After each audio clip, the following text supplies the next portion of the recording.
So today we're going to talk about 5 reasons you should live in Oklahoma. Now, this is not the top 5 reasons. These are reasons that you maybe haven't thought about. I do have a friend on the show today. Her name is Stacey Hesser, and she has her own channel and she lives in Ardmore. So we're both Keller Williams Mulinix agents. We just are from 2 different offices in 2 different parts of Oklahoma. Stacey and I also did a video together for her channel on rural versus urban living in Oklahoma. So I'm going to link that at the end for you. Please go check that out, watch, and subscribe to her channel.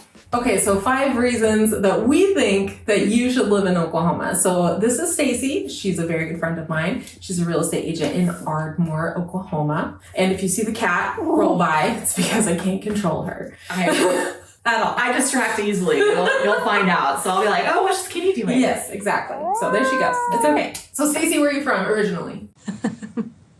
Sitka, Alaska. Alaska. I'm from Alaska. I grew up in Eagle River, which is a suburb of Anchorage, and I lived there for 38 years. Okay, awesome. And did you live anywhere else in Oklahoma before you moved to Ardmore? I've lived in a number of places. So Oklahoma, well, I've actually lived in Oklahoma City, I lived in Ada, and now we're in Ardmore. Okay. Ardmore is where I've definitely spent the most amount of time. Perfect. And I've lived in Norman, which is where I live now, and have since 2007. And then I'm from a town called Claremore in northeastern Oklahoma. So I think we have a good amount of experience. Yes, Okay. yes, I think so too. Perfect. All right, so our first point we want to make for you guys is that Oklahoma is really sunny. And Stacey, you always talk to me about this because you notice it a lot. Yeah. Okay, so tell us what you like about Oklahoma versus Alaska for the sunniness. So, just got off the phone with one of my friends a couple days ago in Alaska, and they're coming out of a 2-week rain period. So, yeah. And when it rains up there, the clouds come down super low. We do have a lot of mountains, but when it rains, you can't, of course, see them because the clouds come down so low and it's really gray.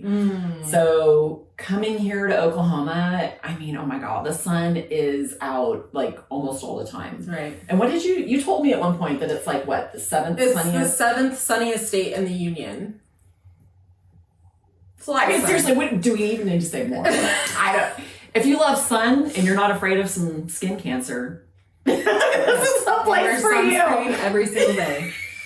Because it's Yes. really important. Yes. I learned recently that sunscreen wasn't a thing until the 80s. That explains a lot. Okay, because like I was born in the 80s, so I'm a child of the 80s. That really explains a lot. Okay. So I'm like, I don't remember wearing sunscreen. Yeah, I my don't mom care. doesn't really wear Yeah. sunscreen. Totally do now, though. Yo, very important, very important. Yeah, so Oklahoma is the 7th sunniest state in the Union. So what does that mean for solar energy? Oh, yeah. Yeah, so solar energy, so even in my neighborhood, which I live in like a new build neighborhood, I see several solar panels going up. And then I'm noticing with homes that are selling with solar panels that they're selling for quite a bit more. Because I mean, you have that pretty much guaranteed energy, throughout the year, and you don't have to pay that energy bill if you have those paid off.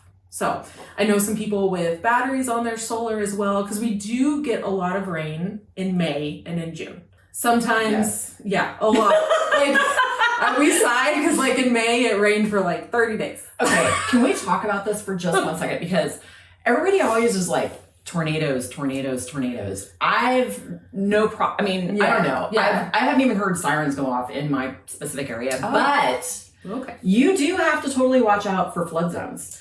Yes, yeah, flood zones in the city are a big thing. And the reason for that is concrete. Yeah, Concrete. Or clay. Where I'm at, Yeah. we have a lot of clay. Yeah. So It just doesn't soak up water well. Mhm, And then the concrete, of course, it just runs right off. And yeah, all bad. Clay may as well be concrete. Right. I get scared for people whenever they visit in May and it's raining a lot. Because I'm Yeah. like, okay, well. Rain's a big deal here. It's a really big deal. It can be very dangerous. It can be dangerous. Yes. So our number 2 that Stacey and I have talked about a lot is that Oklahoma is very centrally located, which is like, duh, you can tell from a map. But Stacey, tell us, because you're the one that brought this to my attention. Because like I haven't lived anywhere else. Yeah. So- Well, and I talk about it a lot because I do live in Ardmore, and Ardmore is literally halfway between Dallas and Oklahoma City. So it's about an hour 15, hour and a half away from either city. But It's like truly in the center of the map of America. So you can really spend, a day and a half, 2 days to get to either coast. So I always thought that was super convenient, especially if you're married to somebody that likes to drive. Yeah, she's married to someone who likes to drive. My husband don't drive places. Yeah. The longest we've done, I think, is like 17 hours, and that was painful. Oh, no, that's... Yeah. So if you like road trips, Oklahoma is a really great spot for people who are road trippers. Or flying. Yes. So something that I truly love too is that you've got, of course, your Oklahoma City airport, and then you also have DFW. So a lot of options to fly just about anywhere. Yeah. I don't go to DFW as much. I bet you get hoppers going down there though. Yeah. And I know people that will go, our friends who go to Asia a lot will always fly out of DFW. But I can't imagine getting off a 12-hour flight and then driving 30 hours. I'm not going to work for me. Personal version of thanks, especially since Dallas traffic is horrible. It's horrible. If you guys have watched my Oklahoma City versus Dallas video, then you've heard me rant about the Texas drivers. Yeah, they're the worst. So. Well, no. I'm going to talk about in my video about the Alaskan drivers. Okay. A little nugget for you guys for later. Perfect. I can't wait. Okay, so yes, we are about 5 hours from Kansas City here in Oklahoma City. So Oklahoma City is the middle of the state, and that's where we are now while we're in Norman. So we're talking about that for the most part. But if you're in Tulsa, of course, you're way closer to Kansas City because you're more north and more east. We are also about 10 hours from Denver. Yes. And that's driven there a day's drive for most people. My husband and I always fly. Sorry. It's just easier. I've never flown there. We've driven. I've driven several times, but I've also flown several times. It's just easier for us. Yeah. Let me say though, it's not like I don't fly because Alaskans fly. I mean, we have to fly everywhere. So I don't know. Maybe because my husband's from Alaska too. Maybe it's just because we're over TSA and check-in. That makes sense. Number 3 on our list of the 5 reasons why you should be living here is Oklahoma's very business oriented. So Oklahoma City ranks 12th in the nation for one of the best places for startups. Awesome. And did you know that they also have a low corporate tax rate here too? Yes. So I feel so sophisticated saying that. That's by design. Yes. I wanted you to feel sophisticated. But I mean, we didn't really say that we were going to talk about the cost of living here, but I mean, the reality of it is that because cost of living is cheaper here, businesses really like that because they don't have to pay as much, so their payroll's a little less too. Right, because the salaries will be lower because the cost of living is lower. Yep, 100%. Yeah, lower than Denver, lower than Dallas, lower, of course, than California or New York. So we do see a lot of startups come here. And if you're interested in starting your own business, this is not a bad place to do that. But if you are moving here and you do see that your salary is quite a bit lower than you might get paid someplace else, just always consider how much you're really going to be paying in rent or even gasoline. Gasoline here is a lot less. So a lot of your expenses here really are lower. Right. In Oklahoma City, during the panorama, we had an increase of employment. So our employment rates never really went down. People did lose their jobs, of course. I'm not discounting that. But we have had a steady increase of employment rates over the past, few years. So it's good. Yes. A lot of businesses moving here. A lot of. Okay. Our number 4 is medicine. Our medicine here is, you can get it with a medical card. We have more dispensaries in Oklahoma than any other state per capita. So it is anywhere. A lot of dispensaries. If you see a new store going in, that's first guess. But it's about to stop. Especially if there's green. If your corporate color is green, that's it. You're just going to be assumed that you're something else other than what you are. Exactly. Yes. I haven't talked about this much on my channel, but marijuana is a reason I see people moving here, both to grow it, to sell it, and to use it. What's your experience in Ardmore? Well, just driving around Oklahoma, I've literally seen 2 dispensaries in a town of 800 people.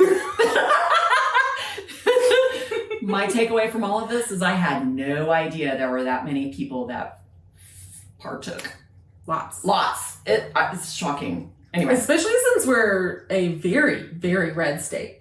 Yes, and it's only for medicinal use. I mean, there are more dispensaries here than there are in Vegas. All right, so grow farms are prevalent. Yeah, in your area? Yes, Okay. but I want to do a little like asterisk because I don't want to imply that they're everywhere and that all of your neighbors are going to be, grow farms. Sure. But if you drive, I mean, you can absolutely be surprised though. There's one that's literally just right next to the road, so you're definitely going to see them. And the clue is always there are these tunnels with bisqueen over the top of them, and they usually have some kind of fencing around the property. But Gotcha. yeah, I mean, they're definitely a thing. Okay, because we don't have them. Of course, in Norman's a town of 125,000 people. We have a lot of restrictions, so we don't have that kind of thing. Yeah. And even down where I'm at, so if you are in city limits, most of the towns have, of course, banned them. But if you are outside of city limits, which is pretty prevalent, of course, where I'm at, then you'll definitely see them here and there. Something else that really surprised me too with all of it was that people will grow on 5 acres. So even on the smaller pieces of land, you'll have someone that, there's a grow operation. There it is. Access to property. Okay. We talked about this, and it's kind of like this weird thing that's hard to put into words, right? We have access to property here in Oklahoma. What does that mean to you, Stacey? Well, okay, so coming from Alaska, a lot of the land there is federally and state owned, a lot of it. So, I mean, it is the biggest state of the nation, but the majority of the land is government owned. Okay. Here, it's privately owned. So access to land, I mean, oddly, I feel like it's more limited because most of it's going to be ranch or pasture land. But there's a lot of it that's available to purchase. So a lot of land available to purchase, and you usually have a friend or two. Yes, absolutely. Yeah, you want to find somebody that has a land lease so you can go out there and use their property have a land lease like or even. I didn't even know what that was until I moved here. Really? I had no idea what people were even talking about with the land. I know. I knew what that was from like the age of 5. I mean, my dad rents his land out. Yeah. So what is a land lease for? I mean, you can either use it for grazing cattle, hunting, recreation. Livestock and hunting are typical. Yeah. ATVs, maybe that's a little less, I feel like. But hunting leases are really common. A grow operation. Oh, you got soft hands. Okay, thank you. Thanks.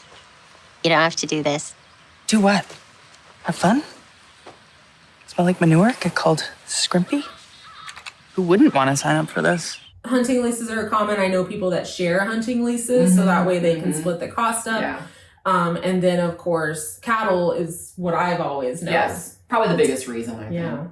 Yeah. I had to type up my dad's land lease for him. She's like a cowgirl. Yeah. I mean, sort of.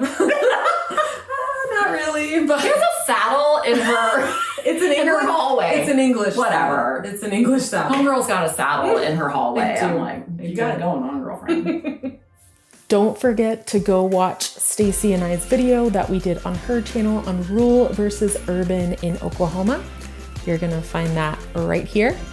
And just watch some more of her videos. We love her channel. She's amazing. Obviously, she has a lot of energy. So go like, watch, and subscribe for her.